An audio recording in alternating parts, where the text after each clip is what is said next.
Hello everyone.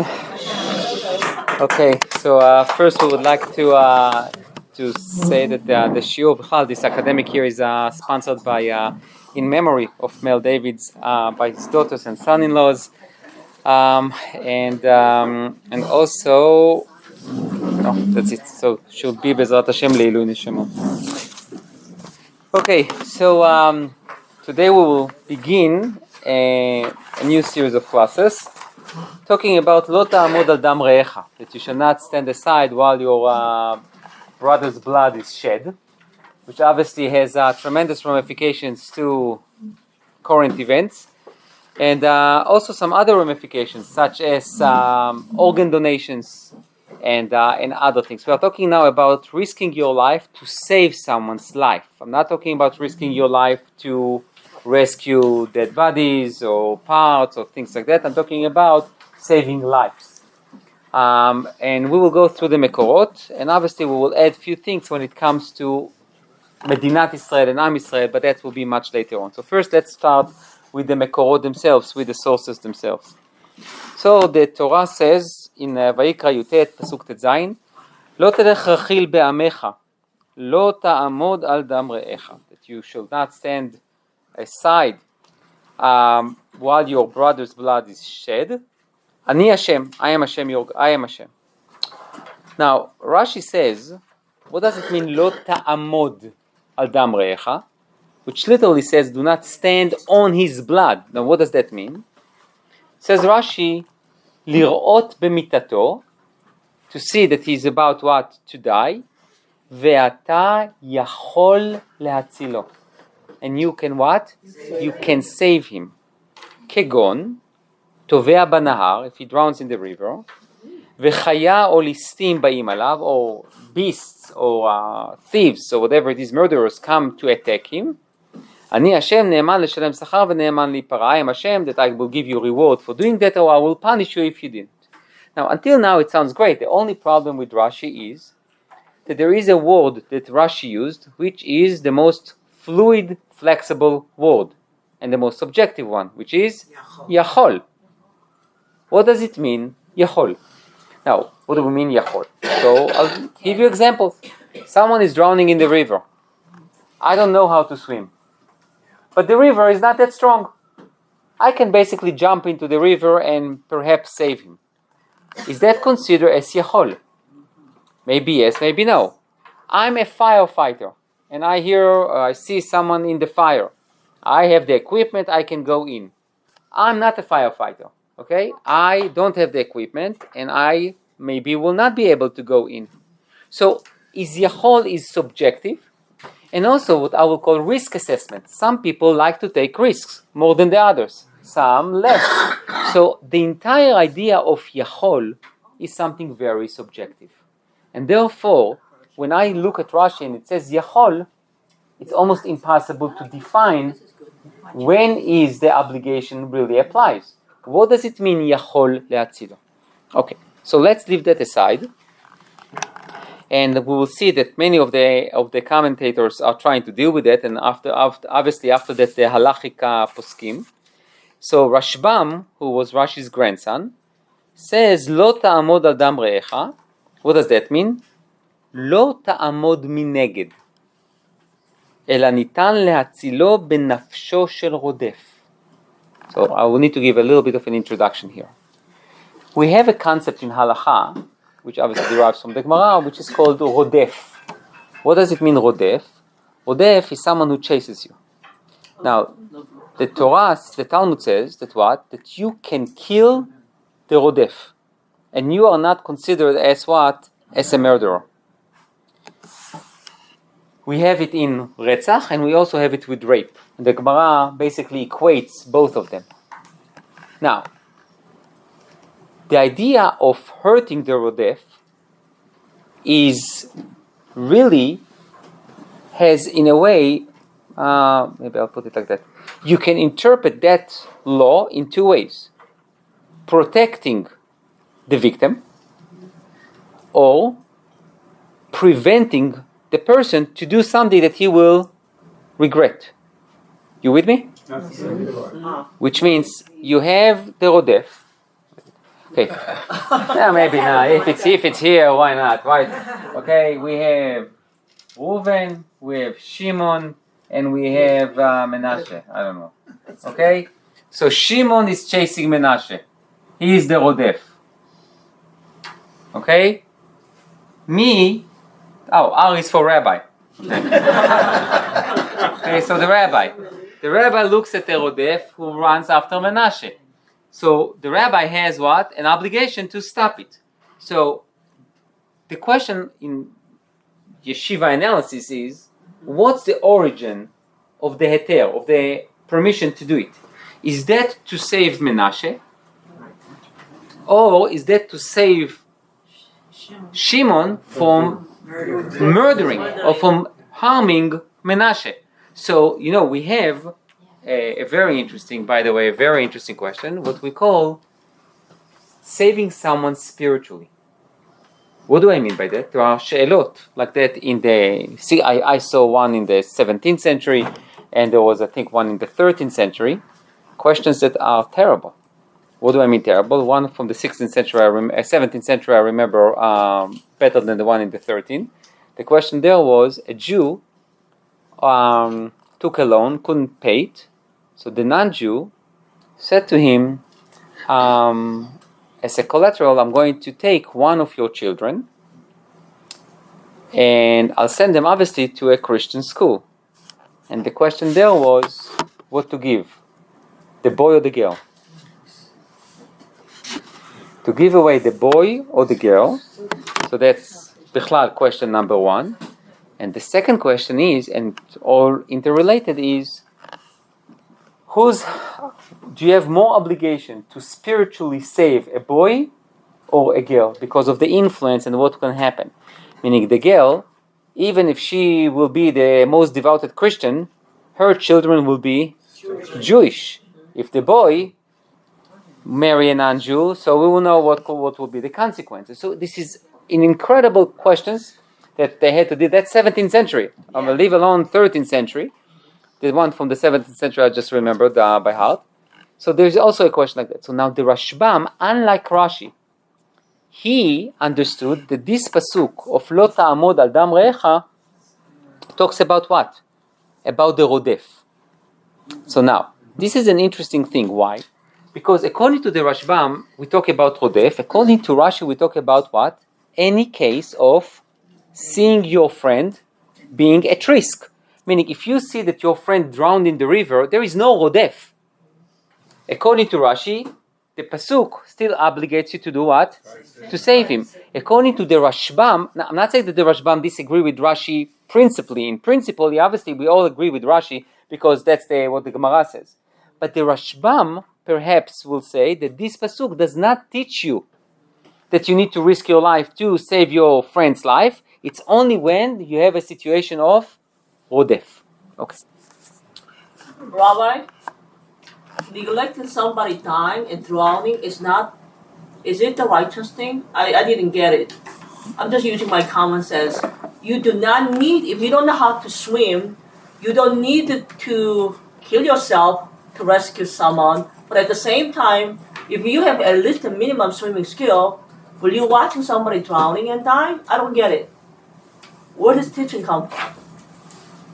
I'm not sure if I understood you correctly. You are asking why would a person would risk his life trying to save someone else's life if he knows he cannot save him? Or he can be. How does he know he cannot? The question is, how do you know? Right. So the question is, this is the question. The first question I said, how do you subjectively define something that it's so subjective? How objectively you can define something that it's so subjective? Which means, what does it mean? When Rashi says Yachol le'atzilo, what does it mean? Do I need to have level 5 in swimming or only level 3 in swimming? Is that a river like the Jordan River, or is that like the Rheinus in Germany? I don't know. So the question is that what does it mean Yachol le'atzilo? Which will be obviously the main thing. Okay. Now also don't forget, you need to add to it what? Human fear. Some people can swim well, but you know what? They are afraid. So the fact that I can swim does not mean that I can pull you. If you are, 500 pounds, on my shoulders and swim in the middle of the river and to save you, because both of us will drown. And we also know that the Gemara says, it's the famous machloket between Rabbi Akiva and Shimon ben Patora. If you have one water bottle, and you are in the desert and it's yours, you don't need to share it if you both die. There is no righteousness in... For having both of you die, there is no righteousness in it. So obviously we have a lot to consider. Yes, but we only started. Yes. Even though we only started, it was being... No, I'm saying that what I spoke about here is that what is the origin for the obligation? Is the origin of the obligation for R to save M is because M is in danger, or it's in order to try to prevent... I know, Yes. if you already have it, look, you're in this situation, thinking about the oppressor, I have a problem with that. Because their situations are very black and white, there's an oppressor there, and... But some of them can be vague, and some of them can be gray. Like what? I like knowing exactly. Like what? Yeah, there's not the case for death, but if you see someone puts in the oven before Shabbat, he puts bread in the oven before Shabbat, and he forgot to be meradedoto, to take it out. Can you do it in Bein Hashmashot in order to save him, even though you shouldn't do that? Okay, the Gemara talks about the idea of Ayim Omrim le'adam chte kedei sheyezakeh chavercha, which means, so we have it. That's what I'm saying. What I'm saying is, it's complex. And by the way, in this shiurim, we're not going to cover it all. I'm sure you're going to have a little bit more questions, because if we will, it will be a year-long semester, and I'm not planning on doing it. Aren't there two different things here? One where there is a rodeif, one where there is no rodeif. There's two. In both instances, someone is at risk. Exactly, and it's upon you to what? To save him. That itself, and I wrote about it, on Yom HaZikaron, is bichlal, the idea that Judaism commands you and demands of you to what? To risk your life for someone else. This is like part of the DNA, meaning you're going to throw your future, your family, your children, everything to save someone else's life in the, what I will call, realm of probabilities or realm of possibilities. And the idea is that it's a mitzvah. It's not a generosity of your heart. That's what God commands you to put tefillin. God commands you to what? To risk your life to save someone else's life. How much risk you need to take? No, we're going to talk about it. The Ibn Ezra... The related issue of the trolley problem. You probably remember hearing about the trolley problem. If there's a trolley coming to kill one person versus 5, and you're the engineer who could switch the tracks. Right. Yeah. So there's all kinds of related issues with saving, but it has nothing to do with rodeif, and it has nothing to do with putting yourself at risk, but also making moral... Right. Yeah, if you want to make it you want to make it tougher, okay, you see an entire family drowning in the river. Okay, children ages 2, 5, 7, 9, and their parents. Who do you save first? You can save only one. Okay, you want to make it more complicated? I think it was complicated enough. But if you want to make it more complicated, bevakasha. Yeah, so this is the idea of our issue. Let's go back to the Ibn Ezra. Unless there are any more questions? No. Okay. So the Ibn Ezra, Rabbi Avraham Ibn Ezra says the following. לא תעמוד על דם רעיך. So the Ibn Ezra really asked himself a question that we didn't ask before. The pasuk started with what? With לא תלך רכיל בעמך. You shouldn't gossip. And then after the gossiping, the commandment against gossiping, then there is that you shall risk your life in order to save someone else's life. Says the Ibn Ezra, what's the connection? מה הקשר between the two parts of the pasuk? Says the Ibn Ezra, והטעם המלשין כי הרוכל מעתיק יקנה מזה וימכור לזה והרכיל יגלה לזה מה ששמע לזה. So gossiping is basically what? Yeah, it's like I'm hearing from you, I'm telling this guy, I'm hearing from this guy, I'm telling the other guy. That's gossiping. Now, what's the idea of לא תעמוד על דם רעיך? שלא יתחבר עם אנשי דמים. Do not befriend people who are אנשי דמים. What is אנשי דמים? Murderers. What kind of murderers? וידוע כי כמה נרצחו ונהרגו בעבור המלשינות. Many people were killed or murdered because of what? Of malshinut. What is malshinut? It's bad mouthing. It's telling someone else about someone else. And it says והדואג האדומי לעד. Who is דואג האדומי? Who is דואג האדומי? קרוב? Esau? It was with David's servant. Who did what? It's not David. The soul servant maybe who reported death to the king?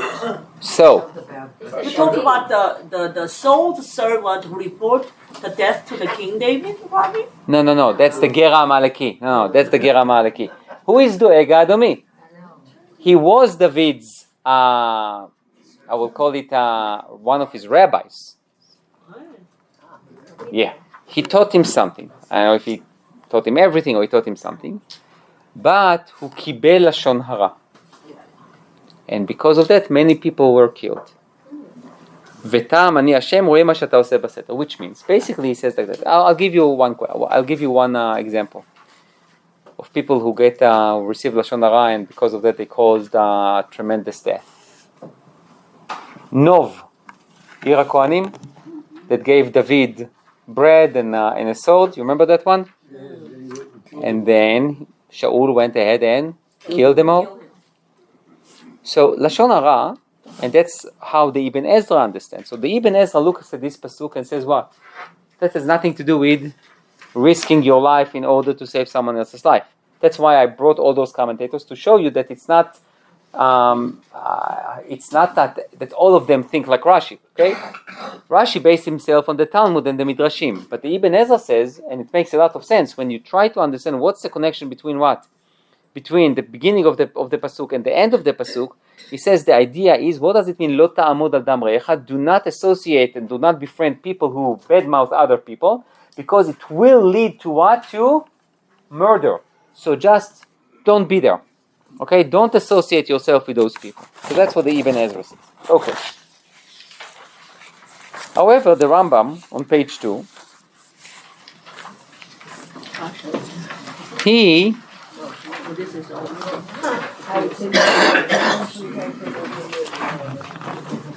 obviously defines the mitzvah, and he says the following: והמצווה הרש צדיק זין היא שהזהירנו מהתרשל בהצלת נפש אחת מישראל כשנראהו בסכנת המוות או ההפסד ויהיה לנו יכולת להצילו. He says the mitzvah is that the Torah warned us מהתרשל. What is מהתרשל? From not doing our best. From not doing our best. This is a little bit different than יכול להצילו. כשנראהו, that we should do our best in saving someone's life, from Israel. כשנראהו בסכנת המוות, when we will see that he is in danger. או ההפסד, not only life and death, but also הפסד, which means I see that someone conspire against a Jew and he's going to lose all his business. ויהיה לנו יכולת להצילו. Now, what's the difference between יכולת להצילו and יכול להצילו? יכולת is the ability to do it. יפה מאוד. ability. ומה זה יכול? Desire. The possibility. Ability. Higher possibility. Not יכול's a possibility. Okay, it's open for auction. Okay. What is יכול? Okay. Can. Can. כן. my handwriting, בסדר. כן, הבנתם. לא כן, like yes, כן. Okay. So יכולת is ability. Now, ability can be not necessarily my ability. It can be what? Hiring other people to do it. Meaning I have an ability to provide rescue. Here, it's more I can or I cannot, which means physically I can or I cannot. So Rambam, and the Gemara, it's all based on the Gemara, we will see some of it.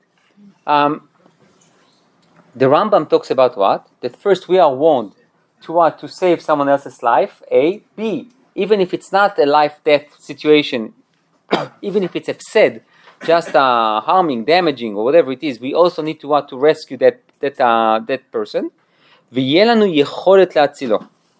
כמו שיהיה טובע במים, if he drowned in the water, ואנחנו נדע לשחות, and we know how to swim, ונוכל להצילו. או יהיה גוי, משתדל להורגו, if there is a non-Jew who tried to kill a friend of ours, ואנחנו נוכל לבטל מחשבתו, and we can talk to change his mind, או לדחות ממנו נזקו. ובאה הזרה מהימנע להצילו באומרו יתעלה, לא תעמוד על דם רעיך.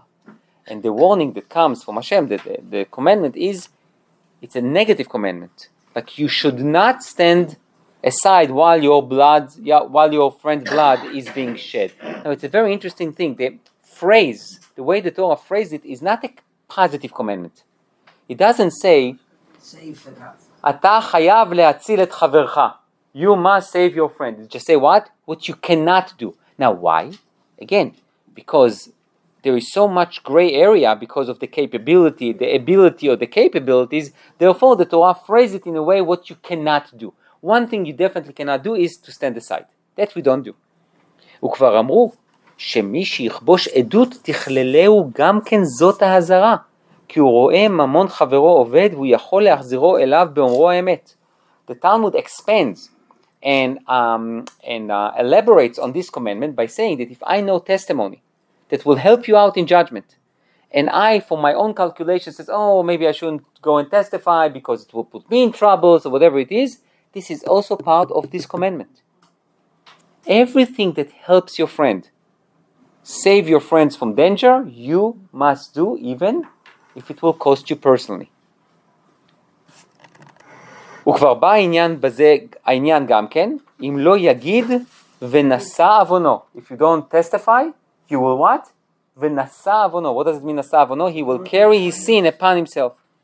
ולשון ספרה, מניין, אם אתה יודע לו עדות שאין אתה רשאי לשתוק עליה, where is the source that if you know a testimony for your friend that you cannot be silent about it, you must say it. תלמוד לומר, לא תעמוד על דם רעיך. ומניין אם ראית אותו טובע בנהר או ליסטים באים עליו, and where is the source that if you see your friend drowning in the river or you have thieves coming to attack him או חיה רעה באה עליו or if a beast come to attack him, אתה חייב להצילו, that you must what? You must save him. תלמוד לומר לא תעמוד על דם רעיך. ומניין לרודף אחר חברו להורגו שאתה חייב להצילו בנפשו, תלמוד לומר לא תעמוד על דם רעיך. So I'm going to explain. According to the Sifra, what is a Sifra? Sifra is Midrash Tanaim, which means 2nd century in Eretz Israel. In Midrash Tanaim, we have 2 Midrash Tanaim, one Rabbi Shimon, one Rabbi Akiva, and all their disciples. And basically it says from the commandment of Lo Ta'amod Adam Recha, you learn few things. A, you need to save your friend's life when he's at risk, life and death situation. You need to help your friend if you have a testimony that can help him out. You need to do that. If you see that a beast or robbers or thieves or whatever come and attack your friend, you need to help him out. And the last thing is Rodef. So the Rodef is also there. So you see the Rashbam, each one of them probably took something else, but at the end of the day, Lo Ta'amod Al Dam Recha becomes what? The principal law that whenever you see your friends in danger, you must save him or help saving him. We just learned this morning in one of our SHIURim that the mitzvah, a positive mitzvah, override עשה דוחה לא תעשה. a negative. Yeah. So you have here lo tamod al dam re'echa, and you have ushmartem al nafshotechem. So which one takes precedence? Very good. So here you see that, no, the question is, on one hand you have an obligation to keep yourself safe. Now I have a commandment, or really a negative commandment, that says what? That you shall not stand aside while your friend's blood is shed, and you need to risk your life. There is no contradiction. You need to risk your life. You don't need to kill yourself. And this is exactly going back to our issue. How do you define this gray area of capabilities? Okay? Now, I will just throw something. We will deal with it, Bezrat Hashem, at the end. Kidney donation. Kidney donation. Kidney donation. Yeah. Now, kidney donation is something that people do. But you know, even though after the doctors clear you and they say that you are okay, obviously, if God forbid your other kidney affected by something, you have only one, which can be dangerous. So it might be that in the short term you're okay, but in the long term no one can guarantee you anything. Can someone survive with one kidney? Sure, people can run a marathon with one kidney. This is not the issue. The issue is that when you have a healthy kidney, you can have only one. When you have a sick kidney, it's better to have two. Okay? So here you go, and you have something that I b'chavana brought it, something that it's very modern, and the question there, are we obligated, for example, to give a kidney to someone else who really needs it? So here you have something that medically it's a little easier. You are still v'nishmartem me'od lenafshotechem because all the doctors told you are fine, but at the end of the day you can put yourself at risk. Look, everything we do, you put yourself at risk. When you help someone who cannot cross the street, and you help him or her, it might be an elderly person, it might be a woman with 2 babies and 2 dogs and 1 cat. And when you and you go and you help her or him to cross the road, you put yourself in danger. Every time you do something, you put yourself somewhat at risk. Okay? When you give your seat to an elderly person on the bus, and then the bus driver decides to put the brakes on, and you fly, if you would sit, you'll be okay because you did a mitzvah. No good deeds goes without being punished. So the idea is that everything that when you help someone else, obviously you take upon yourself a risk to give a testimony. Okay, let's say you need to give a testimony that helps your friends. The problem is that when you testify against a gang. Okay, that's obviously putting yourself at risk without what I will call a physical risk of jumping into the river. So obviously, we have this idea. Okay. In Sefer HaChinuch, it says the following. Shoresh mitzvah, we are in the middle of page 2. You still even have the English, I don't know what happened to me that I put the English for you, but yeah, I know it's very nice, but don't expect it every time. So, in Sefer HaChinuch it says the following. Shoresh mitzvah zu yadua. The reason for this precept is well known. כי כמו שיציל האחד את חברו, כן חברו יציל אותו. והתיישב העולם בכך, והקל חפץ ביישובו כלשבת יצרה.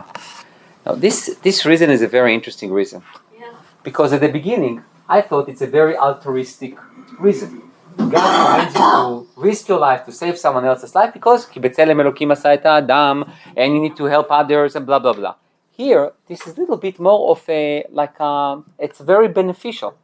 Meaning, I just want to know that you will save me when I'm in need, so I'll save you when you are in need. By the way, very similar to Hashavat Aveidah. The Sefer HaChinuch says the same reason for that precept, that why we have Hashavat Aveidah.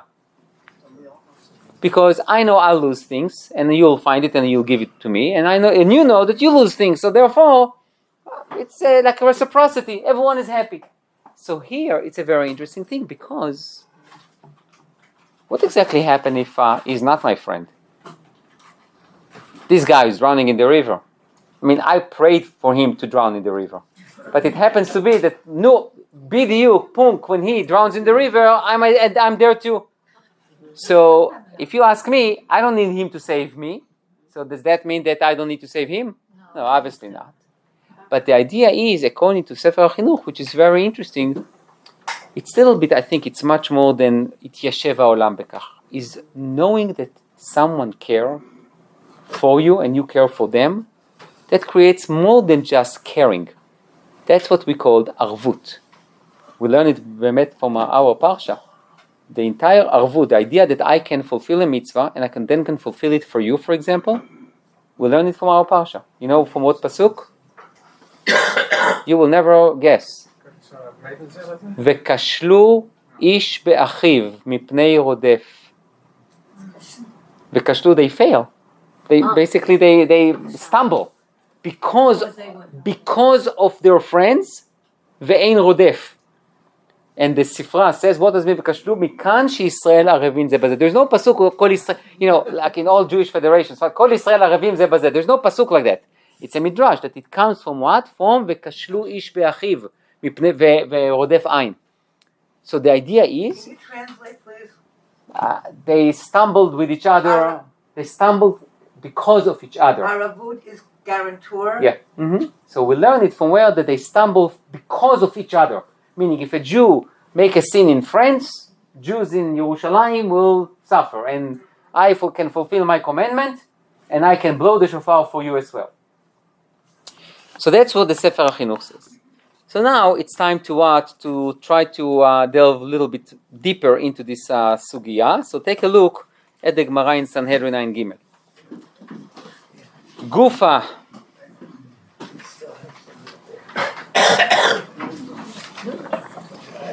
מניין לרואה את חברו שהוא טובע בנהר, או חיה גוררתו, או ליסטין באים עליו שהוא חייב להצילו. So concerning the matter itself, it is taught in the Braita, from where it is derived that one who sees another drowning in the river or being dragged away by a wild animal or being attacked by bandits is obligated to save him. So the pasuk says, you shall not stand idle by the blood of another, of your friend. So the Gemara says, Veha mehacha nafka? You want to tell me that what? The Gemara asks about this derivation, but is this really derived from here? It is derived from there, from a different pasuk. From where? From Avedat Gufo Minayin Talmud Lomar Vehashevot Alo. It says it derived from where? From a different verse. As it is taught, the Torah teaches that one must return lost property to its rightful owner. But from where it is derived that one must help his neighbor who may suffer the loss of his body or his health. So the Gemara says, which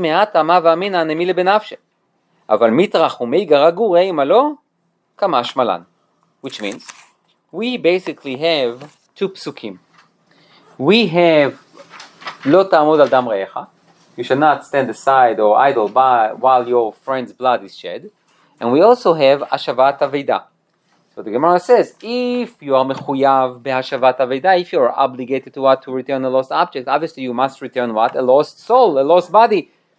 So the Gemara says, no. If we will learn it from Hashavat Aveida, you would think what? Only if you found it. And if you can pick it up. But you don't need to what? To hire others to do it for you. It's come to teach you what? Not only that you are obligated to risk your life to save your friend's life, but you also are obligated to what? To spend money, to hire people to save your friend's life. So we have two obligations. One is what? On me. I need to do it if I can. B, if I can or if I refuse because I'm afraid or whatever it is, I need to pay for a professional rescuer. And then, I don't know if you will see it or not, but then there is a question, can I tell my friend that I rescued, pay me back? Okay, it cost me to bring Sheshesh it cost me $20,000, pay me back. So, not sure if we'll talk about it or not, but what we learn from this Gemara is not only that I have an obligation to do it, I have an obligation to what? To make sure that my friend is saved, and if not by me, by someone else. Okay. Page 3. Says Rashi.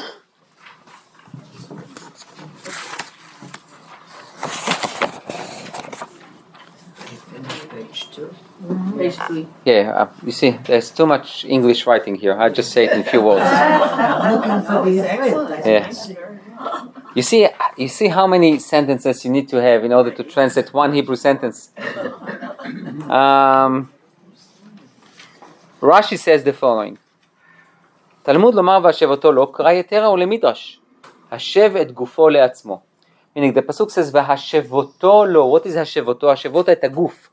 And I don't need it. It's superfluous. Why? Because if it says that you need to return the lost object, obviously the body itself. So הנמידי בנפשו, אם זה הרואהו, יכול להצילהו יצילהו.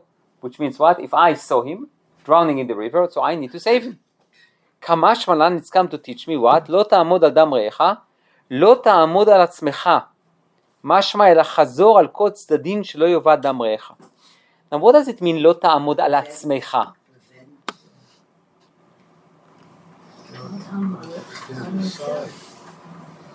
Now, לא תעמוד על עצמך, it's almost Don't stand on yourself. Don't rely on yourself. Huh? It's not the word rely. No, you have to examine Make sure yourself. you're in a safe maybe. place. You shouldn't consider only yourself. Do what? You should not consider only yourself. You should not consider only yourself. Okay, I would say the following. I think it's a little bit of an elaboration, but I think that's what he means. This phrase is very rare and it's almost unexplainable.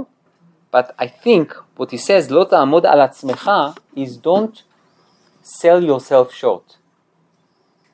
אלא חזור על כל צדדים, but rather think about all the possibilities of how you can save your friend. Meaning, sometimes let's say you are the only one, you are next to the river, you see your friend drowning in the river. You don't know how to swim. You even jumped and then you went back to the bank of the river because you are afraid and you don't know how to swim. You can't save the guy.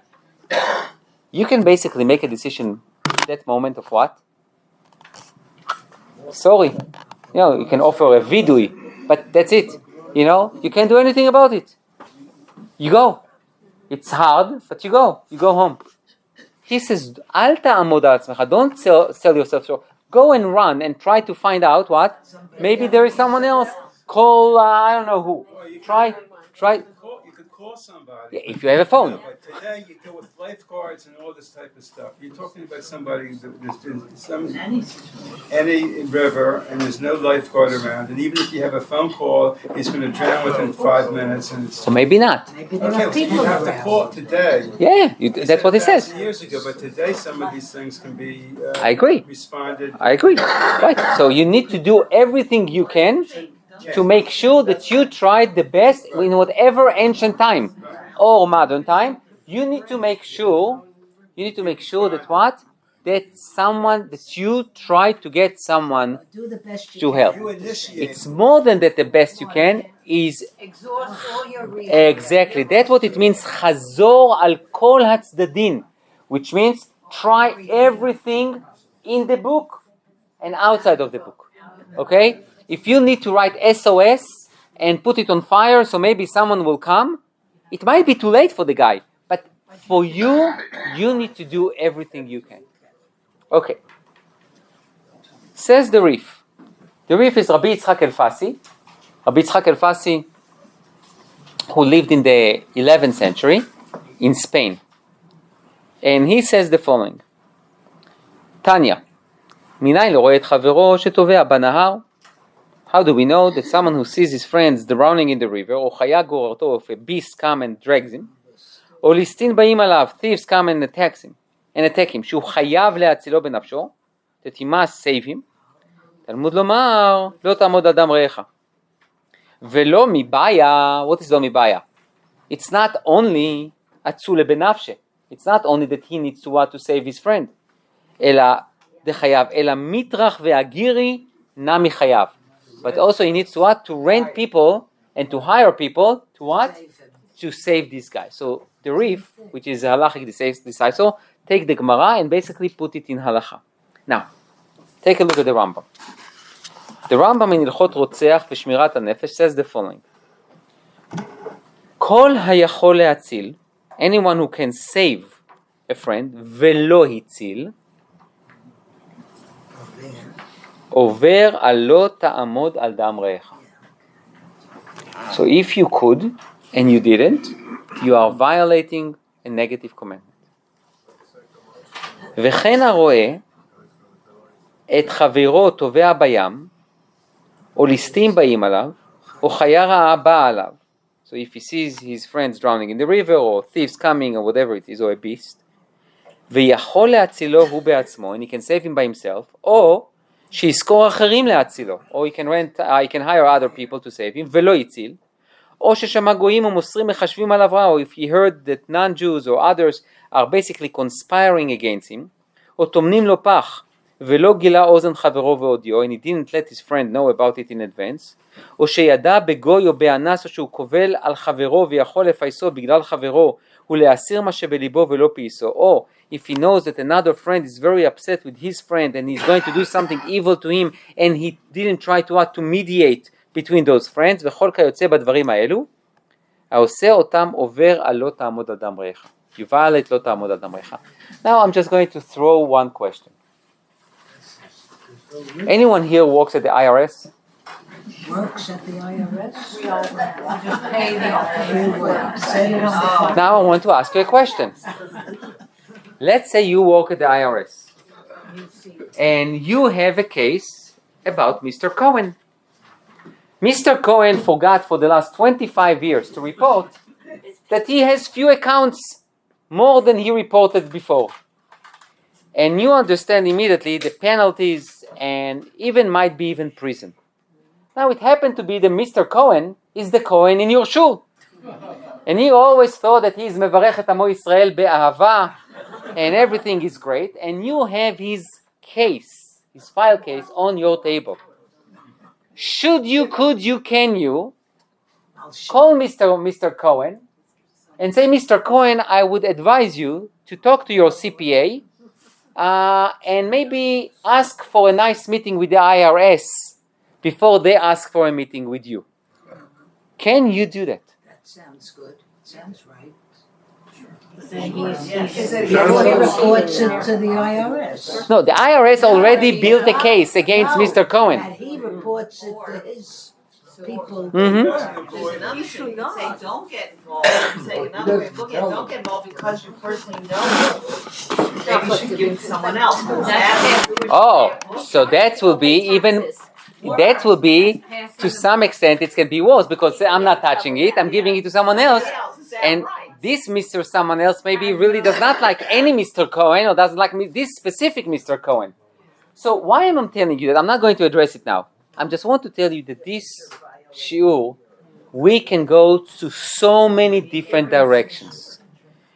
Because according to the Rambam, and this is what is very interesting with the Rambam, based on the Talmud and the Sifra, that he elaborates and he expands this principle of lo ta'amod al dam recha to so many different areas. What would he say Do what? about this case? Do it for psychology. Someone is unemployed or someone is depressed and he needs a counselor and he doesn't have the money to pay for it. It's not just physical. It's not just blood. That a rotator is coming. Right? נכון. לא תעמוד על דם רעיך, it does not mean only blood. It might be every time that your friend is in distress. Say about this case. About what? Your case. I don't know. We'll see. Okay, page number 4. One more. Wait, does it matter if it's a dam re'echa? Does it have Is there to an be a answer Jew for or Mr. or Cohen? Yeah, or what's the anybody? answer? What's the what? רגע. Dam re'echa is a Jew or it could be any human being. A Jew. Only There it's a Jews. Jew. Yeah. Yeah. Excuse me, Rabbi, is there an answer for Mr. Cohen? Yes, but not now. Oh, thank you. You think about it. Come back next week. I'm not sure even it will be next week, but yes. Okay. The Kesef Mishneh. Page 4. כל היכול להציל ולא הציל. So that's what the Rambam says, right? The Kesef Mishneh is a commentary on the Rambam. So it says everyone who can save and didn't save, so he violated the commandment. בסוף פרק בן סורר ומורה, that's in Sanhedrin, עין ג', מניין לרואה את חברו שהוא טובע בנהר, או חיה גוררתו, או ליסטים באים עליו, שהוא חייב להצילו, so the same quotes, תלמוד לומר לו תעמוד על דם רעיך. והמאחה נפקא, מהתם נפקא ודעת גופו מניין, תלמוד לומר והשבות לו, מהתם ואמינא נמילה בנפשה, אבל מיתח ומיגה רגור אימתו לו, כמש מנן. I don't need to go back and to explain to you, it's basically a quote from what we saw, which is, we need to have the two verses to teach you what, not only that you must save someone's life, but you also what, need to hire others to help you. Okay. וכתב הראש, I told you that some of the questions that we asked will be answered. So the Rosh, Rabbeinu Asher, says, והניצול חייב לפרוע למציל מה שהוציא. You need to pay him back. Which means if I hired a rescue team to save you, and it costs a helicopter, an ambulance, and whatever it is, and it costs $15,000, you need to pay me back. ואין אדם חייב להציל נפש חברו בממונו, איכא דאית לממונה לניצול. But this is only depends on what? If the nitzol, the person who was rescued, has the money. Now, how do I know?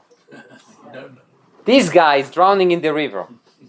If you ask me, I don't know if he's Bill Gates or if he's someone else. Okay? Now, I cannot ask him while he's here, do you have $15,000? If he says yes, I'm calling. And if he says no, I'm saying goodbye. I don't think you can. Now, so obviously, the thing is what? You hire the guys. Then you go and assess. You go to him and you say, look, I paid for it $15,000. And he can tell you, I have it or I don't have it. But you definitely has a claim on him. But it's not that if he doesn't have the money, you don't save him. And then he says, וכתב הגאות מימון. הגאות מימון was one of the students of Maharami Rothenburg from in the 13th century in Germany. So he says, he is already beginning of the 14th. עבר הלא תעמוד. And now take a look at that, and we will see that later on. ובירושלמי מסיק, he brings the Jerusalem Talmud, that says, אפילו להכניס עצמו בספק סכנה חייב. So until now, we thought you can save your friend's life by very, I would say, minimum sakana, or according to the Yerushalmi, אפילו בספק סכנה. Now, when I have safek, most of the time, so when I say safek, it's 50-50. In every other realm in halacha, if I have, this is chelev, this is shuman. Chelev is not allowed to eat; it's a fat, and there is shuman that I can eat. Okay, when the Gemara talks about safek chelev, safek shuman, is what? Is 50-50. Therefore, when I see in the Yerushalmi safek sakana, it means what? That I am obligated to put myself in 50% risk. Now, how do you know? Now, that still we have an issue. But according to the Yerushalmi, it seems to be that the requirement is higher than the Bavli. Which means I expect of you, and that's the Yerushalmi's explanation from on that pasuk of Lo Ta'amod al Dam Re'echa, that you will take 50% risk, up to 50% risk, in order to save your friend's life. And then he says, ונראה שהטעם מפני שעלה ודאי והוא ספק. And says that the reason for the Yerushalmi is, this guy, if you're not going to jump into the river, he is definitely going to what? To die. So that's 100% chance for him to die. I can demand of you to what? To risk yourself 50% in order to save 100%. Okay? So this is the Yerushalmi. Remember it for next week, because this is something that is definitely a very interesting thing, because I will tell you that even 50% risk still can be very subjective. If you're talking about, let's say, fire, okay, and I'm a fireman, for me to get to 50% risk is definitely higher than your 50% of risk not knowing how to deal with fire. If I'm a lifeguard, for me 50% risk is only in the middle of the ocean when you have a krishim, okay? And for us, 50% might be only, the first 3 meters of the ocean. So obviously, but according to the Yerushalmi, there is an idea that you put yourself in a 50% risk in order to save your friend's life. You have to try. You have to more than try. It's even more than try. Also, by the way, with all organ donations that we are talking about while you are alive, I'm not talking about after someone is dead. I mean, the risk that you can take is obviously much higher. Can I ask one question? Sure. It's obviously a SHIUR to kill yourself. But let's say you come out to save somebody, and the person, you don't know who they are, they're out there and they're flailing, and they say, don't come. And you, what do you mean don't come? I have to save you. No, I don't want to be saved, just go away and I owe you nothing. He has money, and it's going to be $50,000 to $100,000 to get what you need to get to come to him. He already told you, even though it was in distress, he doesn't want to live. He doesn't want you. Not his choice. He's not going to do anything for you to pay you back. Okay. Then what? I thought you're going to ask a different question that I'm going to ask you and leave you with that question. The answer is you need to go and jump and save him. That's not his choice. I thought you're going to ask a different question. This is the question I'm going to ask you and leave you with that. You jump into the river and you try to help him. But he or she are in tremendous stress and they fight you. Right. And then you are drowning. Or you didn't see and they are very heavy and they are basically pulling you down. Very common. You understand, and because there's a lot of panic. So therefore, what do you do? Now, in this question, now it becomes what? Your life. My life is also at risk. So the question is, when do you let go? Okay? When is that 50% that you say, okay, you know what? If I'm not letting go now, I'm going to be killed with this guy, so I'm not saving him and I'm not saving myself. So where is that moment? Now, by the way, this is such a relevant question, especially nowadays, which is incredible with the Chatufim, okay, and with other Chayalim. What do you do in order to save another Chayal's life? And what kind of harm ways? Now, I would say, and we're really going to conclude now, that the army and a war sometimes has different rules. 50% might be different, and also it might be 80%. There is what we call achvat lochamim. They will do everything for their friends, including more than 50% risk. So how do we deal with all of that? We're not going to address all of those questions. Obviously, some of them are very heavy, and some of them we don't really have a good answer. And some of those questions, they don't come to ask us. It's nice to sit here in the Beit Midrash and to discuss it, but when you are on site, you can't make those decisions. But I would say that obviously what we learn from here, that it has ramifications to many, many different subjects, and we'll talk more, B'ezrat Hashem, next week.